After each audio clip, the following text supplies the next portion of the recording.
بسم اللہ الرحمن الرحیم۔ السلام علیکم ناظرین، ٹی وی ون سے نور رحمان عشق رمضان نشریات کے ساتھ آپ کا میزبان شبیر ابو طالب روزانہ کی طرح سحری کی خصوصی نشریات میں آپ کی خدمت میں حاضر ہے۔ آج 18 رمضان المبارک کی ہم سحری کریں گے۔ ایک بار پھر روحانی کیف و سرور سے مزین نشریات پیش کرنے کی سعادت حاصل کر رہے ہیں، اس نیت، اس ارادے، اس یقین کے ساتھ کہ آپ گھر بیٹھ کر ہماری نشریات کے ذریعے ماہ رمضان المبارک کا حقیقی لطف حاصل کر سکیں گے۔ آج ابتداءً میں جس موضوع پہ گفتگو کرنا چاہتا ہوں وہ ہے کہ مغرب نے اور غیر مسلموں نے اپنا لی ہیں مسلمانوں کی عادات۔ جو لوگ اس وقت پاکستان سے باہر ہیں وہ اوورسیز پاکستانی بھائی اور بہنیں یقیناً میری اس بات کی جو ہے وہ حمایت کریں گے اور انڈورس کریں گے کہ جھوٹ نہ بولنا یہ ہمارے مذہب کا حکم ہے، یعنی سچ بولنا چاہیے، لیکن اس کو اپنایا ہے مغرب نے، انگریزوں نے، غیر مسلموں نے۔ وعدے کی پاسداری کرنا یہ ہمارے دین نے ہمیں سکھایا ہے، لیکن اس کو پورا کر رہے ہیں مغرب، انگریز اور غیر مسلم۔ جب جو بات کی جائے اس میں اخلاقیات نظر آئے اور دھیمے انداز میں بات کریں، خوبصورت لہجے میں بات کریں، یہ سکھایا ہمارے دین نے ہے اور اس کو اپنایا ہے مغرب نے اور غیر مسلموں نے۔ لیکن ہم یہ نہیں کہہ سکتے کہ سارے کے سارے مسلمان جو ہے وہ ان چیزوں پہ عمل نہیں کرتے، لیکن مجھے حیرت اس لیے ہے کہ ان کے کلچر میں، یعنی غیر مسلموں کے کلچر میں، مغرب کے کلچر میں یہ چیز اتنی زیادہ، یہ ساری چیزیں اتنی زیادہ زور دے کے نہیں کہی گئیں، لیکن اس کے باوجود بھی ان میں سے ہر شخص جو ہے وہ ان چیزوں پر عمل کرتا نظر آتا ہے۔ ادب کرنا اور پروفیشنلزم، جب کام پر ہیں تو کام کی بات، جہاں جاب کر رہے ہیں اس کے ساتھ انصاف کرنا اور دھوکہ نہ دینا، جھوٹ نہ بولنا، جس کو ہم کہتے ہیں نا عام زبان میں گولی نہ دینا، جو کام ہو سکے گا اسی پر بات کریں گے، وعدہ بھی کریں گے تو پورا کریں گے۔ تو ہم سب مسلمانوں کو چاہیے کہ جو چیز، جو میراث ہمارے دین اور ہمارے مذہب کی ہے ہم اس کو خود اپنائیں۔ آج کے پروگرام کی ترتیب کچھ اس طرح سے، وقفے پر جائیں گے، واپس آئیں گے تو قرآن پاک کی ایک یا چند آیتوں کا ترجمہ اور مختصر تفسیر ہوگی کلام عشق میں۔ آج موضوع ہے توحید و شرک۔ سوال ہمارا، جواب آپ کا میں، سوال ہے، موضوع ہے خود کو خوبصورت رکھنا، اچھا دکھنا۔ اس پر ہم بات کریں گے عالم ٹائم میں اسلام کا نظام تربیت۔ مزیدار سحری میں پن ویل پوٹیٹو سموسا بنائیں گے شیف معراج۔ مسئلہ کیا ہے میں، مسئلہ ہم بیان کریں گے۔ کچھ لوگ مشورہ طلب کرتے ہیں لیکن فیصلہ اپنا ہی کرتے ہیں یا پہلے سے کر چکے ہوتے ہیں۔ ورفانہ لگا ذکر میں ہوں گی نعتیں۔ بہار شریعت میں تقلید ہمارا موضوع ہوگا اور روحانی گلدستہ میں انشاءاللہ روحانی مسائل کا حل۔ آپ سے ملاقات ہوتی ہے مختصر سے وقفے کے بعد۔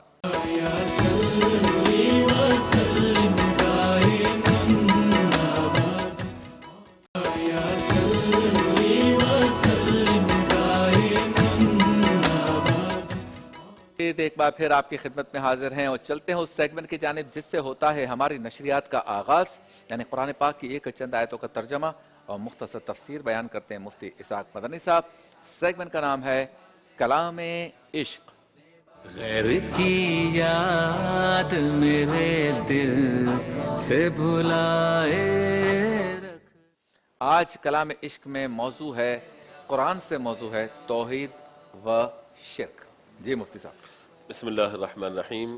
اللہ تبارک و تعالی نے سورۃ النساء میں دو مقامات پر ارشاد فرمایا، ان اللہ لا یغفر ان یشرک بہ ویغفر ما دون ذلک لمن یشاء۔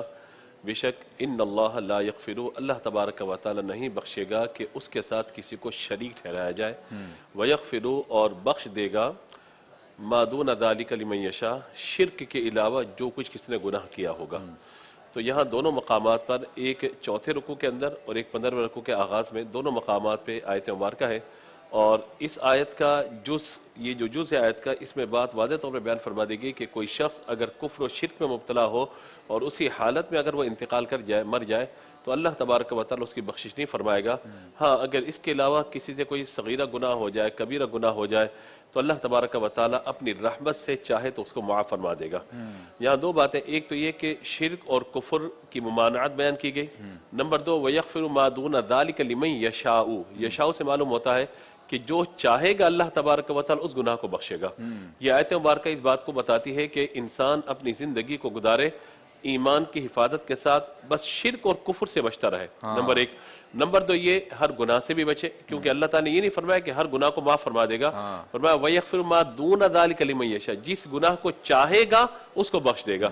اس کا مطلب ہے کہ ایک مسلمان کے لیے بہت ضروری ہے کہ وہ جھوٹ سے بھی بچے، غیبت سے بھی بچے، یعنی زبان کی آفتوں سے بچے، اسی طریقے سے لوگوں کی دل آزاری سے بچے، حقوق العباد کو تلف کرنے سے بچے، اور حقوق اللہ میں عبادات کے اندر بھی ادائیگی اپنی درست رکھے، کیونکہ یہ کنفرم نہیں ہے کہ کون سا گناہ بخشا جائے گا کون سا نہیں بخشا جائے گا۔ شرک تو بالکل بھی نہیں بخشا جائے گا، اس کے علاوہ جو گناہ ہے وہ اللہ تعالیٰ کی مشیت پر موقوف ہے، چاہے تو معاف فرمائے چاہے تو اللہ تبارک و تعالیٰ ان کی گرفت فرما لے۔ حضرت وحشی جنہوں نے سید الشہداء حضرت امیر حمزہ رضی اللہ تعالیٰ کو شہید کیا تھا، یہ چھپ گئے تھے اور نبی پاک علیہ الصلوۃ والسلام تھے اور صحابہ کرام سے چھپتے پھر رہے تھے، کیونکہ حکم یہ تھا کہ جب پکڑ میں آ جائے تو ان کو لے کر حضور کے پاس آ جائے۔ حضرت عبداللہ بن عباس اللہ تعالیٰ عنہ کہتے ہیں کہ یہ چھپتے چھپاتے حضور کے پاس آئے اور کہا کہ میں آپ سے امان کا طلبگار ہوں، مجھے امان دیجئے۔ حضور نے فرمایا میں تو چاہتا تھا کہ تو اس حال میں میرے سامنے آئے کہ میں تجھے امان نہ دوں، لیکن اب تو نے امان طلب کی ہے تو اس منصب کا تقاضا ہے کہ میں تجھے امان دیتا ہوں۔ انہوں نے کہا کہ ٹھیک ہے پھر آپ مجھے کچھ قرآن پاک کی آیت سنائیں، تو فرمایا کہ والذین لا يدعون مع اللہ الہا آخر، کہ اللہ کے ساتھ کسی کو عبادت میں شریک نہ ٹھہراؤ۔ انہوں نے کہا میں تو شرک میں مبتلا رہا ہوں اتنے عرصے تک، تو کیا اگر میں معافی مانگوں تو اللہ تبارک و تعالیٰ مجھے معاف فرمائے گا؟ تو پھر یہ آیت بیان کی گئی ان اللہ لا یغفر ان یشرک بہ ویغفر ما دون ذلک لمن یشاء، کہ اللہ تعالیٰ شرک کو معاف نہیں فرمائے گا، اس کے علاوہ جو گناہ ہیں اللہ چاہے تو ان کو معاف فرما دے گا۔ انہوں نے کہا کہ اگر میں توبہ کر لیتا ہوں اور اگر میں باقی جو گناہ ہے اگر اللہ تبارک و تعالیٰ نے معاف نہ فرمائے تو میرا کیا ہوگا؟ یعنی سابقہ زندگی کے اندر تو میں شرک کے علاوہ دیگر گناہوں میں مبتلا رہا ہوں، تو اس وقت اللہ تعالیٰ نے ارشاد فرمایا الا من تاب وآمن وعمل عملا صالحا، مگر وہ جو ایمان لائے اور نیک کام کرے اللہ تبارک و تعالیٰ اس کی نیکیوں کو قبول فرمانے والا ہے۔ تو کہا کہ اچھا اگر میں ایمان قبول کر لوں اور نیکیاں نہ کر پایا تو میرا کیا ہوگا؟ یعنی اب وہ ہر بات جو ہے وہ ذکر کرتے آ رہے، اچھا اگر یوں ہو تو یوں۔ اب جب یہ بات ذکر کی تو رحمت عالم صلی اللہ تعالیٰ علیہ وآلہ وسلم اس پر خاموشی اختیار فرمائی، تو اللہ نے اس آیت مبارکہ کو نازل فرمایا یا عبادی الذین اسرفوا علی انفسہم لا تقنطوا من رحمت اللہ، میرے وہ بندے جنہوں نے اپنی جانوں پر ظلم کر لیا اگر وہ میرے حضور آئیں گے تو میری رحمت سے مایوس نہ ہوں، اللہ کی رحمت سے مایوس نہ ہوں۔ تو یہ جب آیات سنی تو پھر انہوں نے کہا کہ میں اب آپ کی بارگاہ میں اسلام قبول کرتا ہوں، کیونکہ اب یہ کلیئر ہو گیا کہ اللہ شرک کو بھی معاف فرما دے گا، دوسرا یہ ہے کہ اللہ تبارک و تعالیٰ میرے جن گناہوں کو چاہے گا اللہ تعالیٰ معاف فرما دے گا، اور تیسری بات یہ ہے کہ اللہ تبارک و تعالیٰ کی رحمت سے میں مایوس نہیں ہوں۔ تو یہ آیات ہمیں بتاتی ہیں کہ انسان کو پوری زندگی اپنے ایمان کی حفاظت کی کوشش کرنی چاہیے، کیونکہ کفر کی موت یہ سب سے بدتر موت ہے، اور موت کے وقت خاص طور پہ شیطان اپنی پوری طاقت لگا دیتا ہے کہ بندے کی زبان پر کلمہ طیبہ جاری نہ ہو اور اس کی موت کفر پر ہو جائے۔ ہمارے سر میں خدا نخواستہ درد ہو جاتا ہے، بخار ہو جاتا ہے، ہم کوئی ڈیسیجن نہیں لے پاتے، فیصلہ نہیں کر پاتے، لوگوں کی باتیں ہمیں بری لگ رہی ہوتی ہے، اچھی بات بھی کسی کی ہوتی ہے بری لگ رہی ہوتی ہے، تو اس وقت جب نزع کا عالم ہوگا، موت ایک روئے سے روح کو باہر نکالا جا رہا ہوگا، موت کی سختیاں ہوں گی، تو اس وقت کلمہ طیبہ پڑھنا کوئی آسان کام نہیں ہوگا۔ یہ اللہ ہی کی رحمت ہوگی، اللہ جس بندے پر چاہے مہربانی فرمائے اور اس کی زبان پر کلمہ طیبہ کو جاری فرمائے۔ میرے آقا حضور خاتم النبی صلی اللہ تعالیٰ علیہ وآلہ وسلم نے فرمایا انما الاعمال بالخواتیم، یعنی اعمال کا دار و مدار خاتمے پر ہے۔ جہاں نیتوں کا ذکر ہے وہاں خاتمے کا ذکر بھی فرمایا گیا کہ خاتمہ بالخیر ہوگا تبھی اللہ تعالیٰ کی رحمت سے جنت اور ساری نعمتوں سے عطا کی جائیں گی، اور اگر خدا نخواستہ خاتمہ کفر پر ہوا تو انسان پھر ہمیشہ کے لیے جہنم میں رہے گا۔ ہمیں اللہ تعالیٰ سے مغفرت کو طلب کرنے کے ساتھ ساتھ ایمان کی سلامتی کی دعا بھی مانگنی چاہیے۔ اب یہاں بھی یہ بات بھی ہم سمجھ لیں کہ شرک کیا ہے، یعنی توحید کے مقابلے میں شرک ہے، اور شرک کیا ہے؟ اللہ تبارک و تعالیٰ کے جیسا کسی کو خالق تصور کرنا، یعنی جیسا اللہ تعالیٰ ویسا واجب الوجود۔ دوسرا جیسی اللہ کی عبادت کی جاتی ہے بعین ہی کسی کو واجب الوجود سمجھتے ہوئے، واجب التعظیم سمجھتے ہوئے اس کی عبادت کرنا، تعظیم نہیں عبادت کرنا۔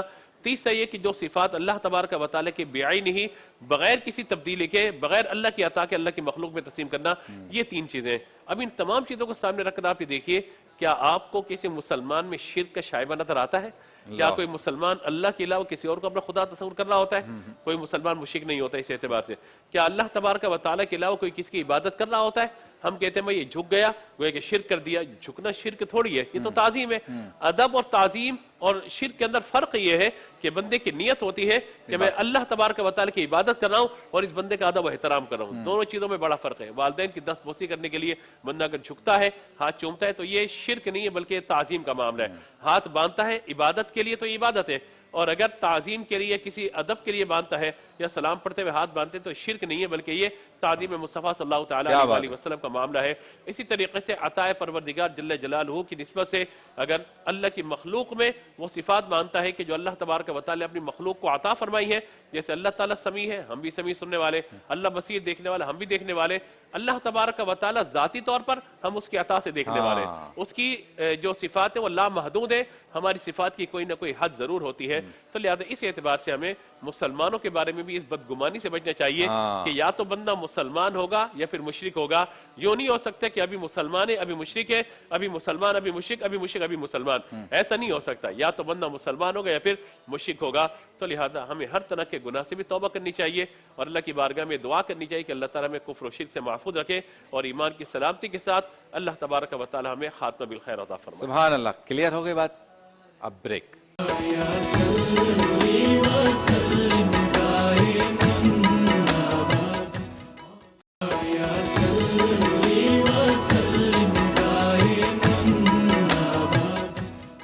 چلتے ہیں اس سیگمنٹ کی جانب جس میں ہم آپ سے بات کرتے ہیں، گفتگو کرتے ہیں، ایک موضوع، ایک سوال، ایک لائن، ایک نقطہ، اور کوشش کرتا ہوں میں کہ جو کچھ معلومات میرے پاس ہیں آپ کے سامنے پیش کروں، آپ کی خدمت میں پیش کروں، آپ گھر بیٹھ کر اس پر غور و فکر کریں اور ہم اور آپ کسی نتیجے پر پہنچنے کی کوشش کریں تاکہ اپنے آپ کو ٹھیک کر سکیں۔ سیگمنٹ کا نام ہے سوال ہمارا، جواب آپ کا۔ اپنی زلفوں کے گناہ گار پہ سائے رکھ۔ آج کا موضوع ہے خود کو خوبصورت رکھنا، ایسا رکھنا کہ آپ خوبصورت نظر آئیں۔ اس میں کیا برائی ہے بھائی؟ ہمارے ہاں لوگ کسی حال میں خوش نہیں ہیں۔ جب آپ ہمیشہ بنے سنورے رہیں گے، بالوں کو اچھا رکھیں گے، داڑھی کو اچھا رکھیں گے، اسکن کا خیال رکھیں گے، کپڑے اچھے پہنیں گے، ٹپ ٹاپ رہیں گے، تو بولیں گے اور کوئی کام اس کا ہے ہی نہیں، سارا دن میک اپ کر کے بیٹھا رہتا ہے۔ اچھا، اور اگر آپ میلے کچلے رہیں تو بال بکھرے ہوئے ہوں، داڑھی بکھری ہوئی ہو، بدبو آ رہی ہو، پرفیوم نہیں لگایا، کپڑوں میں سلوٹ ہے، گندگی ہے، فلاں ہے، ایک آستین اوپر ایک نیچے، ایک پائچہ اوپر ایک نیچے، تو کیا بولیں گے؟ عقل ہے اس میں؟ عقل؟ کوئی اس طرح سے رہتا ہے؟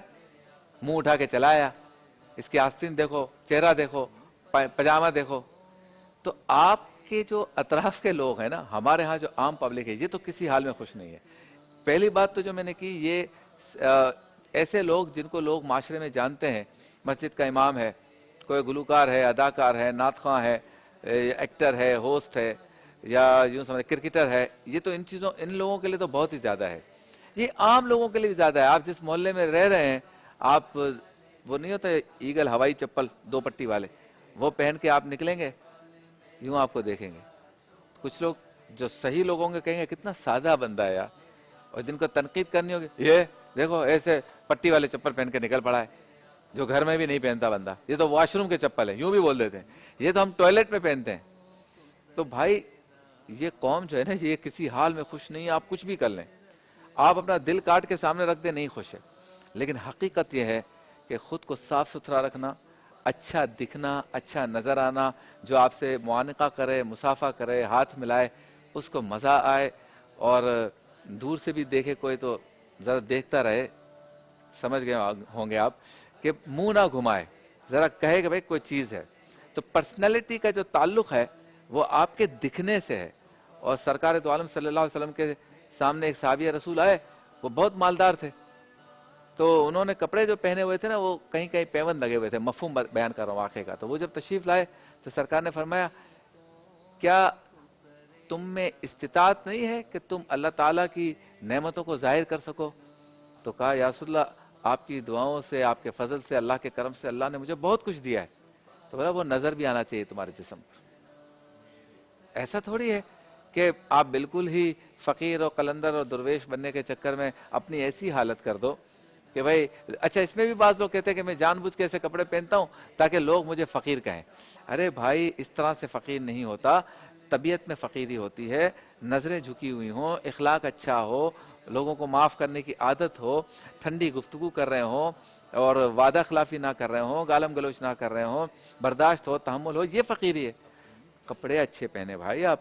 اب دیکھو جے ڈاٹ نے مجھے کپڑے بھیجے، کتنے اچھے بھیجے، میں روزانہ پہنتا ہوں، خوشی ہوتی ہے۔